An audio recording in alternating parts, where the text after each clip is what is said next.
in Chicago.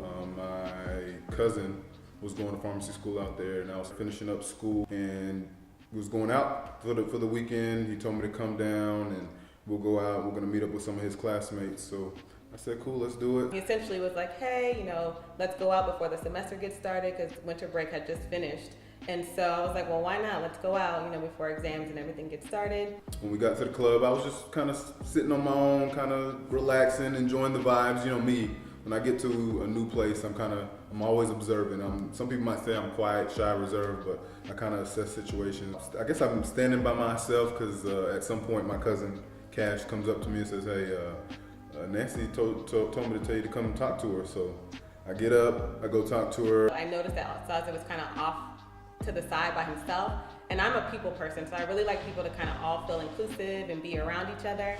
And so I mentioned to Cash, I was like, hey, your cousin's kind of standing by himself, you can go tell him to come talk to me. At the end of the night, I was just like, you know what, he's a pretty cool dude, so maybe we can hang out again later. But he never asked for my number, so when I got back to my apartment, I had messaged Cash to let him know that me and my roommates had made it back safely, and I was like, by the way, go ahead and give your cousin my number just in case he decides he wants to use it later.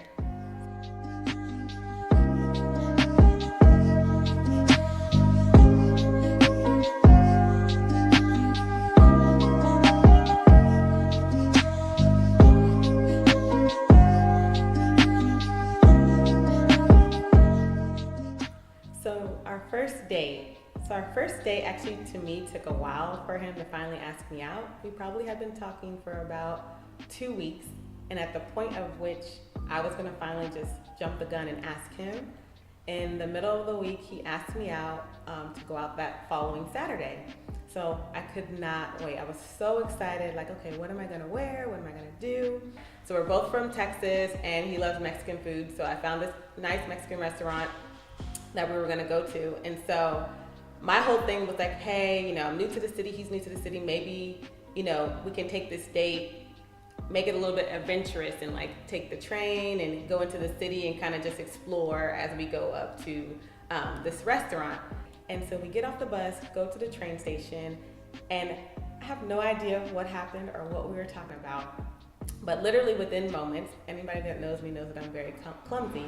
We go down the stairs, and before I know it, I'm literally like about to eat dust because I like trip over my either shoelace or my booty. I like go rolling down the stairs, and all I could think to myself was like, this is the first and the last date we're gonna have together because clearly I'm too clumsy or an idiot and I can't even like keep my balance. We was having a nice little walk to the train station, going down the stairs, and all of a sudden, yeah, she trips. And luckily my arm was there because she kind of grabbed my arm and she didn't fall all the way. But she definitely did trip, and I definitely don't let her live it down. Anytime we go into a restaurant, especially if it's a Mexican restaurant, flashbacks come in, and I definitely have to remind her every now and then. We have like a nice little chuckle about it.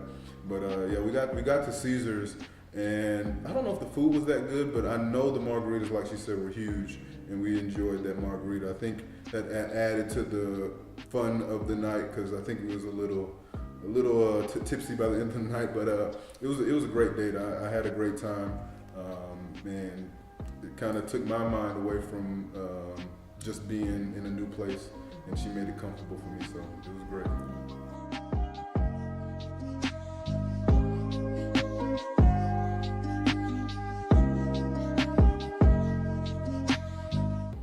Dating, it's been an unexpected journey.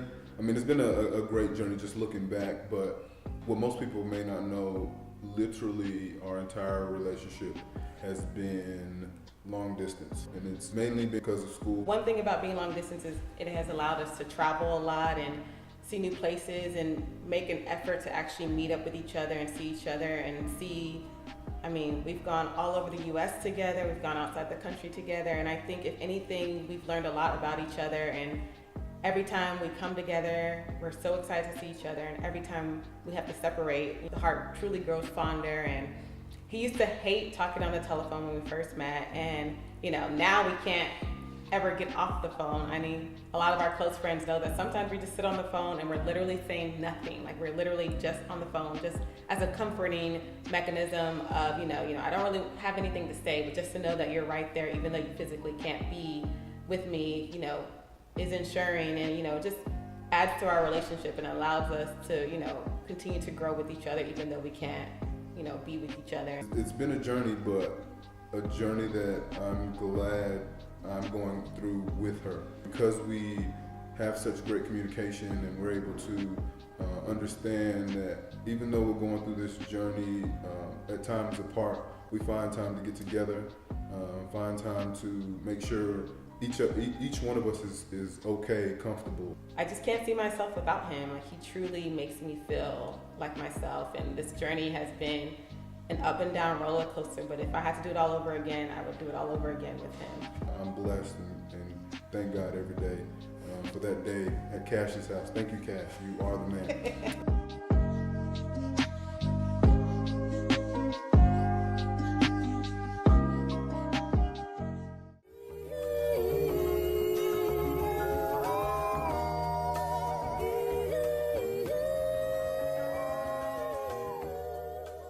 Oh my God, the proposal. I think the funniest part about the proposal is that for years I kept telling him, I was like, you know what? Whenever you decide to propose, I'm gonna know. I'm gonna be able to figure it out. You're so predictable. I know my schedule, it's pretty steady. I know you, and there's no way you're gonna be able to possibly surprise me. So I'm just gonna figure out. So you might as well just give me the ring now, because there's no point in surprising me.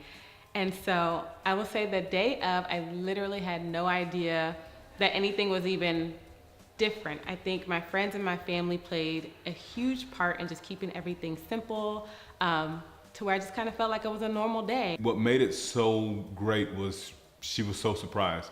And for years before all of this, when we'd always talk about getting married and she getting proposed to, she always said, oh, you'll never be able to surprise me, I'd figure it out. And the fact that she didn't, and the look on her face was priceless. He really did get me, and I still remember my family saying, see, we got you, we surprised you. And so he did a good job. He did a really, really good job. I can't take all the credit. I definitely have to thank her family and my family for helping put things together and giving me ideas, especially her friend Brittany, because she was the decoy all day, taking her around, making sure she didn't get any hints. The W came to mind just because I remember going there once, and the ambiance was just amazing. So we get all the way downtown to the W, and now mind you, like as I'm driving, I'm just like, since when does my girlfriend throw herself a birthday party at the W? Well, here I am thinking, I'm like, Flora really threw herself like a huge birthday. So we get up to the second floor, and I'm walking like probably 2 feet ahead of Brittany, and I'm like, well, which room are we going to? And she's like, oh, I think it's in the social room. And I'm like, the social room? And she's like, I think we're here, we're at the social room. And I look back at her, I'm like, why are you yelling the social room? And literally by the time I turned back to the doors, the 2 hotel attendees swing the door open, and I was so upset with Osazee that my arms were crossed. She got to the venue with Brittany, and as she was walking up, everybody was getting into position, and they had the doors closed, so when she walked in, it was priceless. Just the look on her face when the door swung open and she realized I was standing there. Every time I think about that day, I just remember the look on her face. And so like when they swing the door open, he's standing right there, this person that I could not get a hold of, and like was calling and FaceTiming. And then that's when the waterworks came. And when I say she had that ugly cry, yeah, she had it all. And that made it priceless. He's probably gonna say something about him remembering my ugly cry, because I really did cry ugly. And I turn around and like all my friends and my family and his family, even some of my best friends who couldn't make it to the engagement, he had them on FaceTime so they can experience it one-on-one. I don't think I could have asked for a better engagement. I mean, he had a photographer and food and drinks, and the music is playing, and like I was just in awe, and I don't think I could have asked for anything more.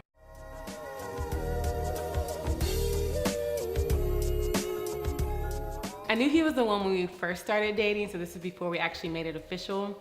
Probably maybe 3 or 4 weeks into us talking, I was in school, I had just finished exams, and I thought to myself, I'm like, man, I really need to do my hair. Like, it had been a stressful exam week, and I needed to like take my hair down. I needed to take my weave down and wash my hair and do it. And being a broke college student, I knew that I had to do it myself. And so I told him, I was like, oh, I don't really think I'm gonna do anything this weekend. I need to do my hair. So he's like texting me like, hey, are you done? Do you wanna hang out? And I'm just like, oh no, I don't think we're gonna be able to hang out. But he was so persistent that I was just like, you know what, if you wanna hang out, you can come to my apartment, but really all I'm gonna be doing is my hair. And so he came to my apartment, and literally as I'm like taking my weave down, taking my braids down, he just sat down next to me like nothing was happening, and just, we were watching TV and talking as if, you know, I wasn't clearly looking not at my best. And the fact that he could sit there and still thought I was beautiful and still held a conversation like nothing was happening.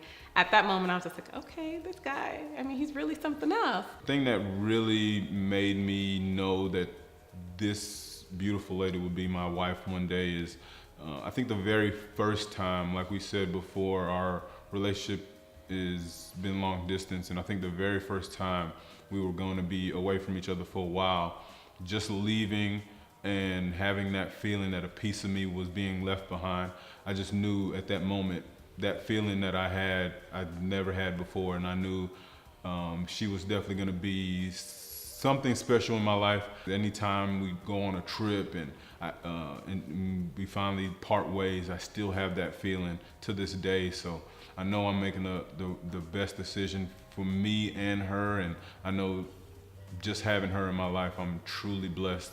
And at that moment, I knew she was gonna be my wife. What I love most about Osazee is his determination, and he has this never quit attitude. I probably will be the one that is always pessimistic and always just seeing, unfortunately, the bad things in situation, and he will always see the glass half full. Her confidence, the way she smiles, the way she looks at me, I just love that about her, and her being so smart.